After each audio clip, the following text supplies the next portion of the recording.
Se você tá aqui é porque você é mãe, né? Você tá cansada? Eu tô.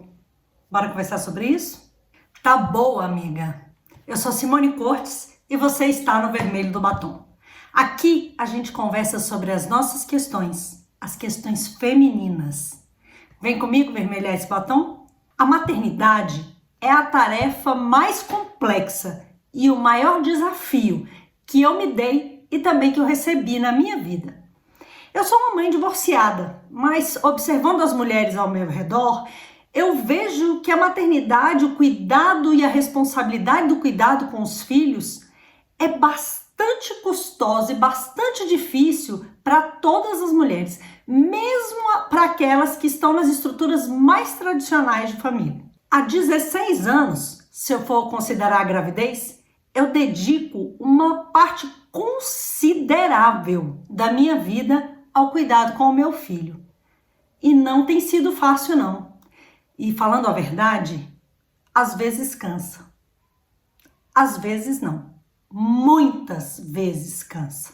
E novamente, observando as mulheres ao meu redor, eu vejo que o cuidado com os filhos é uma responsabilidade muito mais da mulher do que dos pais. Muito mais das mães do que dos pais. No meu caso, eu de fato assumo quase que 100% do cuidado com o meu filho sozinha. Mas essa não é uma realidade só minha, não. Ela é, na verdade, uma realidade da maior parte das mulheres. E há muitas tarefas no pacote da maternidade, especialmente numa sociedade machista como a nossa, que são bastante custosas. Há, por exemplo, a necessidade de se educar outro ser humano. E se a gente tem um mínimo de responsabilidade como pais, não dá para prescindir dessa tarefa, não. A não ser que a gente queira uma sociedade mais caótica ainda do que a que a gente já tem. A gente tem que educar o ser humaninho.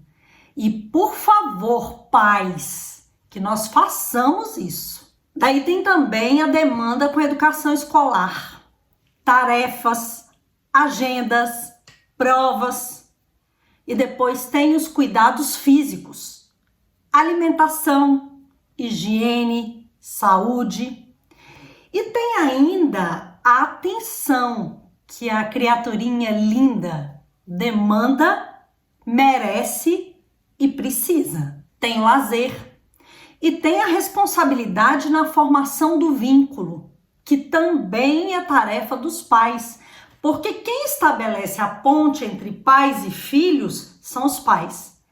E não dá para achar que os nossos filhos terão amor espontâneo por nós se nós não construirmos laços de afeto. A tarefa é nossa. Também há todas as dificuldades enfrentadas quando a pessoinha está doente. E aí noite sem dormir, horários de remédios, internações em casos mais graves, ausências ao trabalho, que a gente é obrigada a fazer, obviamente, para cuidar dos nossos filhos. Eu já perdi a conta de quantos dias de trabalho eu já faltei, por conta de consultas, exames, internações. Não dá nem para contabilizar. E só de falar disso tudo, eu já fico cansada.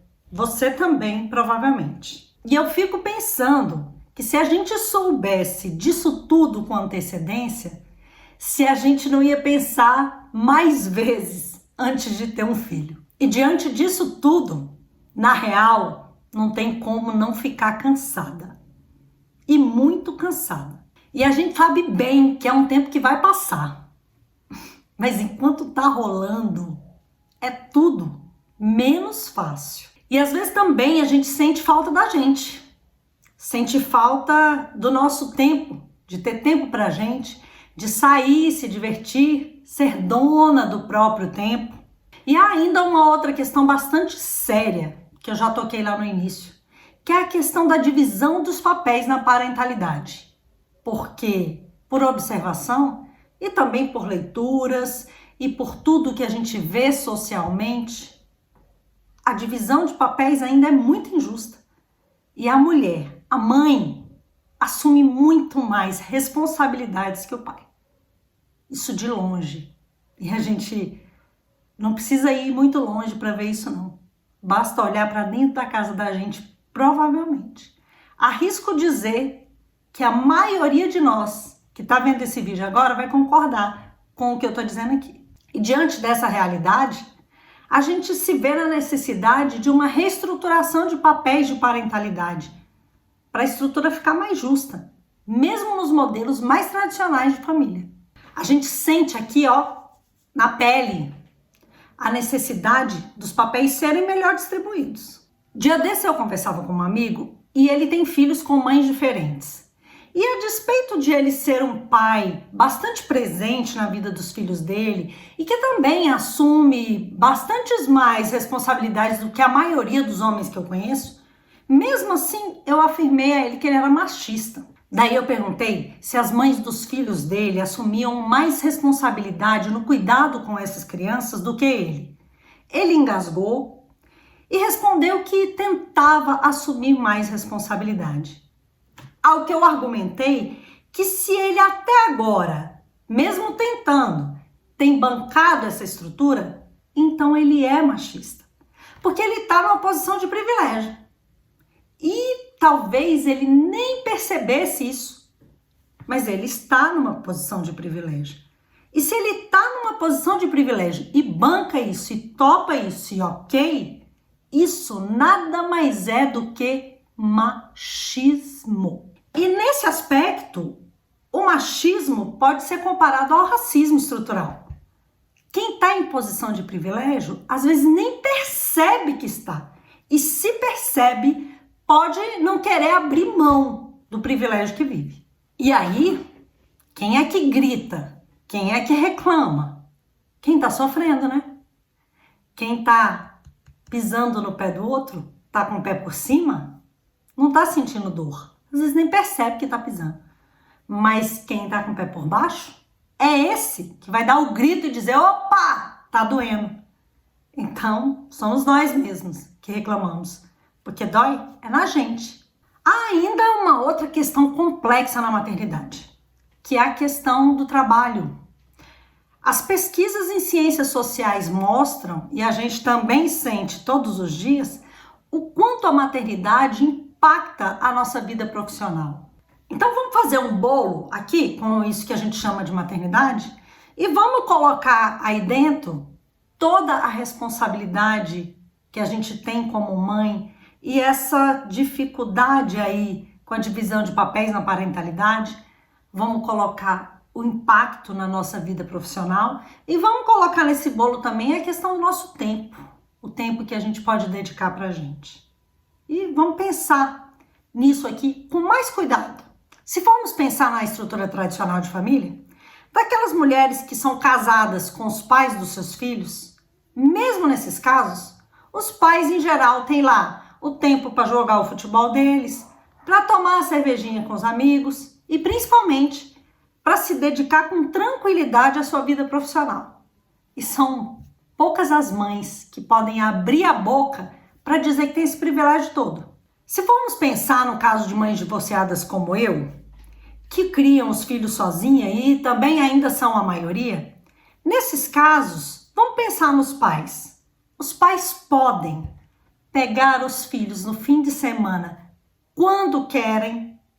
E eu sei que existe legalmente meios de garantir a presença do pai na vida dos filhos e de obrigar, inclusive, essa presença. Mas há duas questões complexas envolvidas aí. Estou falando em termos de legalidade, em termos de lei. A primeira é que a estrutura do judiciário ainda é muito machista também, visto que ela é composta em quase sua maioria por homens. E segundo, que o acesso ao judiciário não é muito simples no nosso país. Então, garantir esse direito da criança também não é uma coisa tão simples assim de se fazer. É possível, é necessário, mas não é tão simples assim não. Os pais também podem pagar uma pensão alimentícia que não cobre quase nada da despesa do filho, porque ele não tem condições. Só que ninguém pergunta para a mãe se ela tem condições. Ela que se vire. E os pais também podem ser pais só de fim de semana. E esses, em geral, adoram postar foto no Instagram, né? E a mãe? A mãe pode arcar com quase todas as despesas, assumir quase todo o cuidado, ficar noite sem dormir, faltar ao trabalho. Mãe pode. E eu não estou aqui analisando exceções. Eu não teria nem disposição, nem interesse de analisar casos isolados ou exceções. Eu estou falando de uma estrutura de sociedade mesmo. Eu já escutei de pais homens que eles não assumem mais responsabilidade no cuidado com os filhos porque as mães não deixam. Eu acho essa desculpa bastante cômoda, porque eu desconheço, sinceramente, algo que a gente realmente queira fazer que a gente não consiga. Então, me parece bastante cômodo. Inclusive, legalmente, há meios de garantir a participação na vida dos filhos caso a mãe crie alguma confusão. E a gente sabe que há um início de mudança na nossa sociedade, talvez impulsionado pelos novos modelos de família. Mas esse processo ainda leva bastante tempo. Ele ainda é bastante longo. A gente está bem longe de uma divisão de papéis mais justa na parentalidade. E é claro que eu estou aqui discutindo a parentalidade nas relações heterossexuais, porque eu não teria nem arcabouço teórico e nem experiência ou vivência suficiente para discutir a parentalidade em relações homossexuais ou em outros tipos de relação. E voltando aqui de novo para o caso das mulheres, para as mães, a gente sabe que a gente quer mais do que ser mãe. Parafraseando Titãs, a gente quer mais do que dar de mamar. A gente quer bebida, diversão, balé e por aí vai. E se essa responsabilidade é justamente dividida entre os pais, isso se torna bem mais fácil para a mãe. Enquanto a gente não vê uma mudança mais substancial em sociedade com relação a isso, a gente faz o quê? Bom, eu fico pensando que uma das primeiras coisas que a gente precisa fazer como mãe é abrir mão do desejo de ser supermãe. Porque, honestamente, sabe o que eu vejo? Que mãe faz muito. E a gente faz tudo o que pode. E a gente dá tudo o que tem para os nossos filhos. Eu gostaria de ser uma mãe muito melhor para o meu filho, sinceramente. Eu gostaria de errar menos, eu gostaria de ser uma mãe que acerta mais. Mas uma coisa eu sei que eu dou a ele tudo o que eu tenho.